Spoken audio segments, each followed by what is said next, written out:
东西。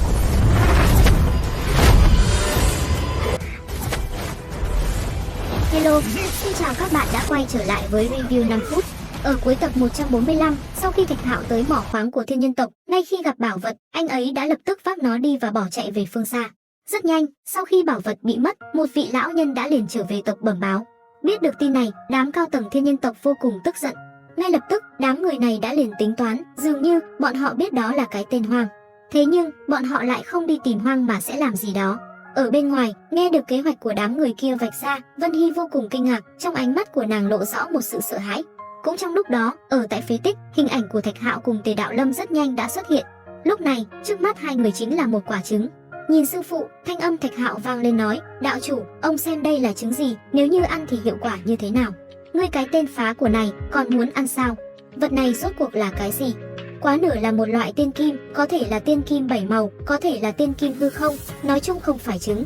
Dứt lời, Tề Đạo Lâm liền kể cho ông nghe một chút về vật này cùng với đó là quá khứ của mình, hai người có một sự giống nhau đôi chút. Nghe thế, Thạch Hạo lặng im, sau đó, thanh âm lại một lần nữa vang lên hỏi, vậy ta có cần thần hỏa nữa không, hay chỉ cần dựa vào hạt giống này là có thể tiến vào thần hỏa cảnh? Chỉ có một chút khả năng mà thôi. Đạo chủ, con nên làm như thế nào? Ngươi chỉ có 4 phần thành công, nếu sử dụng tốt, ngươi có thể đột phá, nếu thất bại, ngươi sẽ thành tro tàn. Nghe vậy, Thạch Hạo suy nghĩ một hồi, cuối cùng vẫn quyết định sẽ liều một lần. Còn Tề Đạo Lâm, ông bây giờ cũng chỉ biết thuận theo Thạch Hạo mà thôi. Rất nhanh, ông đã liền vận chuyển phù văn, theo tay ông huy vũ, một luồng ánh sáng đã liền phóng thẳng lên trời cao. Sau đó, một kho phù văn cùng cốt thư liền tỏa ra ánh sáng xuất hiện trước mắt Thạch Hạo. Nhìn những thứ này, anh ấy vô cùng kinh ngạc.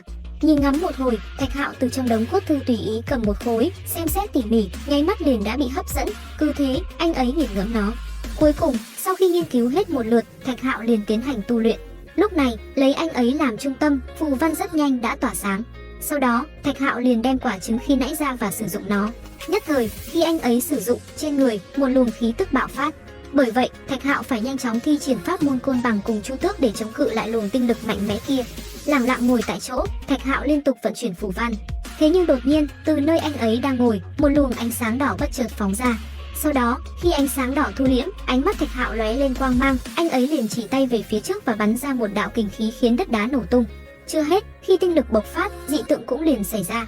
Lấy Thạch Hạo làm trung tâm, một con chân long vàng rực xuất hiện gầm thét giữa trời. Sau đó, trải qua thời gian, nó liền lóe sáng rồi chợt hóa nhỏ lại thành một khối cầu và từ từ dung nhập vào mi tâm Thạch Hạo. Cuối cùng, nam nhân kia cũng đột phá, giờ đây, hắn đã thăng cấp tới tôn giả cảnh hậu kỳ. Cảm giác được sức mạnh cơ thể tăng vọt, Thạch Hạo vui sướng.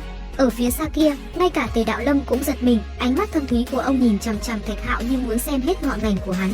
Sau một hồi, Tề Đạo Lâm mới tỉnh táo lại, nhìn Thạch Hạo, ông khen anh ấy rất tốt.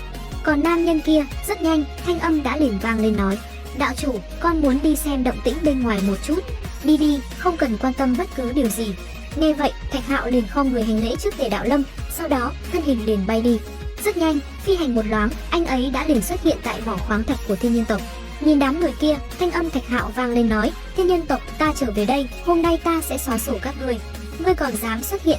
Nghe vậy, Thạch Hạo không thèm trả lời, rất nhanh, từ trong ánh mắt anh ấy, một màu vàng cứ thế hiện ra. Sau đó, đưa tay chỉ thẳng trời cao, một luồng lôi điện từ trên trời cao theo đó cũng liền phóng xuống đánh thẳng vào đám người kia. Bị trúng lôi điện, đám người kia bị giật cứng đơ người, những tiếng hét thất thanh vang lên, tình huống vô cùng hỗn loạn. Thế nhưng, đám người này cũng rất nhanh vận chuyển bảo thuật để chống lại Thạch Hạo. Tuy vậy, công kích cũng nhanh chóng bị phá vỡ.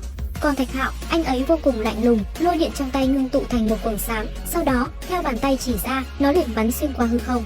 Cứ thế, khi bị lôi điện bắn trúng người, không ít người đã phải hét lên, cứ thế, bọn họ bỏ mạng dưới bảo thuật lôi đế của Thạch Hạo.